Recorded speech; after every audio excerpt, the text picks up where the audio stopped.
Democratic leaders continued their bully tactics on Capitol Hill to try and force their socialized healthcare plan on the American people, about 75 to 100 New Hampshire residents gathered around Manchester City Hall on Thursday to remind lawmakers who they work for and make it clear once again that we the people really do want Congress to kill the Obamacare proposal and start over with some fresh ideas grounded in the free market principles that have made America great. Kill the bill! The government has messed up everything it's ever touched. Amtrak is broke, Social Security is broke, Medicare is broke, Medicaid is broke.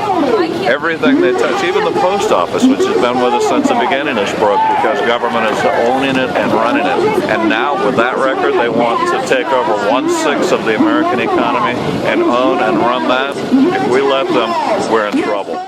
As more people poured in to protest the radical left agenda of the state and federal governments, candidates such as John Stephen and Karen Testerman for governor and Jennifer Horn and Frank Guinta for Congress spoke about their plans to take back the state capitol and Congress for the people.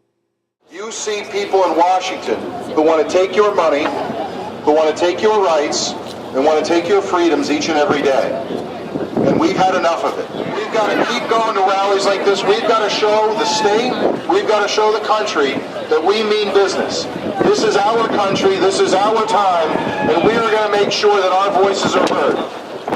Former Senator Gordon Humphrey, who's already served in Congress, and other protest speakers expressed their disdain for a government that has lost its way and demanded that government defer to the American people. This healthcare bill is completely out of control.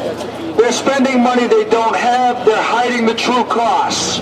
It's expensive beyond belief, and it's going to bankrupt our nation. In election after election over the last few months, the American people have clearly sent the message to the President, to Speaker Pelosi, Senator Reid, that enough is enough. We don't want this bill. We want you to put it aside and go back and start from scratch and give us a bill that is worthy of the American nation and of our founding principles, not a bill like this one that is more worthy of the communist founders of the former Soviet Union.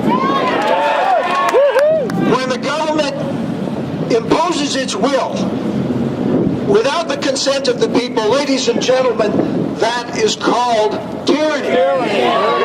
President Obama, Speaker Pelosi, Senator Reid are so drunk on power, so arrogant, that they have in fact become tyrants. This is tyranny, ladies and gentlemen. They are tyrants, and they must be put in their place. We've been rallying, fighting, calling, faxing. They don't listen to us. They don't care. It is time to get active. Find your candidate, get involved, and get Carol Shea-Porter out of office. From City Hall, protesters marched up Elm Street to Lowell Street, where they paid a visit to the office of their sitting Congresswoman, Carol Shea-Porter.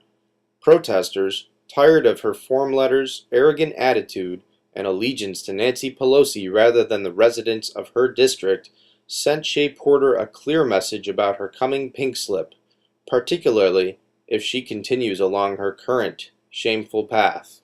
You work for us! You work for us! You work for us! You work for us! You work for us! Kill the bill! Kill the bill! Kill the bill! Kill that bill! Kill that bill! Kill that bill! Pack your bags! Pack your bags! Pack your bags! Pack your bags! They don't listen.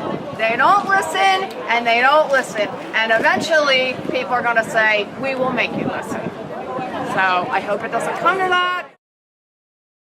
For Manus.com and NH Limited on YouTube, this is Andrew Manus reporting.